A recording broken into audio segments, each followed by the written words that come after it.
ক্বালা ফাইন ইত্তাবা'তানি ফালা তাসআলনি আন শাইইন হাত্তা উহদিসা লাকা মিনহু যিকরুন। সূরাতুল কাহফি সূরা নম্বর 18 আয়াত নম্বর 70। তিনি বললেন, আচ্ছা, যদি তুমি আমাকে অনুসরণ করার সিদ্ধান্ত নিয়ে ফেলেছো, তাহলে আমাকে কোনো বিষয়ে জিজ্ঞাসা করো না যতক্ষণ না আমি নিজেই তোমাকে তার সম্পর্কে উল্লেখ করি। আমরা পড়ে ফেলি এটা, এই আয়াতটা। কলা, তিনি বললেন, খিজর আলাইহিস সালাম বললেন, ফা, আচ্ছা, ইন, যদি, ইত্তাবা'তানি, তুমি আমাকে অনুসরণ করার সিদ্ধান্ত নিয়ে ফেলেছো।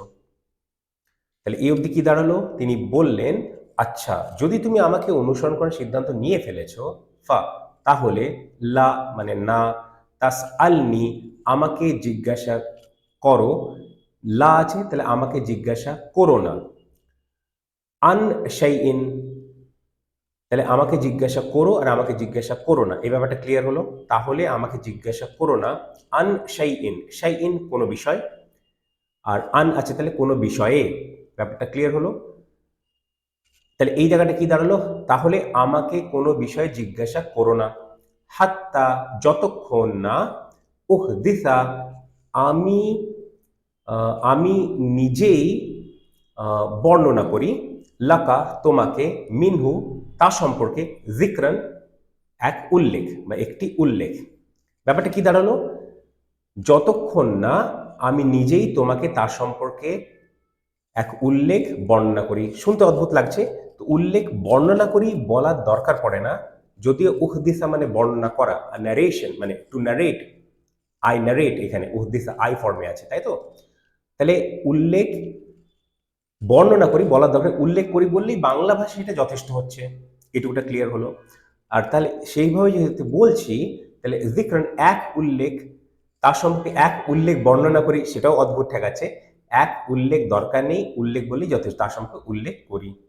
ঠিক আছে, এই ব্যাপারটা এরকম দাঁড়ালো। উল্লেখটা এখানে ভার্ব একটু লাগছে, কিন্তু ব্যাপারটা আসলে নাউন যিকরান শব্দটার জায়গায় এই শব্দটা রয়েছে। তো কেন এই জটিলতাটা সরানো হলো? কারণ এটা খুব অদ্ভুত ঠেকাচ্ছে শুনতে বাংলা ভাষায়। ঠিক আছে, নাহলে আমি ব্যাপারটা বললাম একরকম। যদি লিটারেলি করতে হয় সেভাবে করতে হবে, বাংলায় শুনতে অদ্ভুত লাগবে, কিন্তু ব্যাপারটা সেরকম দাঁড়াবে। তাহলে আমাকে কোনো বিষয়ে জিজ্ঞাসা করো না যতক্ষণ আমি নিজেই বর্ণনা করে তোমাকে তার সম্পর্কে উল্লেখ, এরকম লাগবে। ঠিক আছে, বা যেভাবে করেছি, তাহলে আমাকে কোনো বিষয়ে জিজ্ঞাসা করো না যতক্ষণ আমি নিজেই তোমাকে তার সম্পর্কে উল্লেখ করি। ব্যাপারটা ক্লিয়ার হলো, দুটো দিকে আমি তুলে ধরলাম। তো এখানে হচ্ছেটা কি? এখানে হচ্ছে খুবই সহজ কথা, 68, 69 এই দুটো আয়াতে আমরা কি পড়লাম, বা তার হয়তো একটু আগের আয়াতটা থেকে জাস্ট এই আয়াত যেগুলো পড়লাম সেখানে কি কি ছিল, মূলত কথাগুলো কি কি ছিল? তাহলে হবে 67, 68, 69। হ্যাঁ, সেখানে খিজির আলাইহিস সালাম কি কি বলেছিলেন? যে তুমি আমার সঙ্গে ধৈর্য রাখতে পারবে না। আর কি বলেছিলেন? এই কারণের জন্য আমি মনে করছি তুমি ধৈর্য রাখতে পারবে না। তারপরে মুসা আলাইহিস সালাম কি বলেছিলেন? বলেছিলেন, আপনি আমাকে ধৈর্যশীল পাবেন ইনশাআল্লাহ। তার জবাবে এবার খিজির আলাইহিস সালাম এই কথাটা বললেন। খিজির আলাইহিস সালাম বললেন, আচ্ছা, যদি তুমি আমাকে অনুসরণের সিদ্ধান্ত নিয়ে ফেলেছো, তাই যদি হয় তবে কি করবে? তাহলে আমাকে কোনো বিষয়ে জিজ্ঞাসা করো না যতক্ষণ আমি নিজেই তোমাকে তার সম্পর্কে উল্লেখ করি। ঠিক আছে, বা মানে বর্ণনা করি এক উল্লেখ। তো যাই হোক, ব্যাপারটা বোঝালাম। তো খুব একটা এর মধ্যে কি জটিলতা কিছু নেই, জাস্ট ফ্লোটা বুঝতে হবে, কে কোন কথাগুলো বলছে। ঠিক আছে, তাহলে আমরা সহজ সরল আয়াত আমরা একবার পড়ে ফেলি। তাজভিদ রুলে তো প্রথমে পড়েছি, একবার গ্রামাটিক্যাল রুলে একবার আরবিটা পড়ে নেবো, বাংলাটা পড়ে নেবো। যে কথাটুকু বললাম, যে কথাগুলো বললাম সামান্য একটু খেয়াল রাখবেন যখন আমরা বাংলাটা পড়বো, তাহলে আরেকটু ভালোভাবে বুঝতে সুবিধা হবে। কলা ফা ইন ইত্তাবা'তানি ফালা তাসআলনি আন শাইইন হাত্তা উহদিসা লাকা মিনহু যিকরান।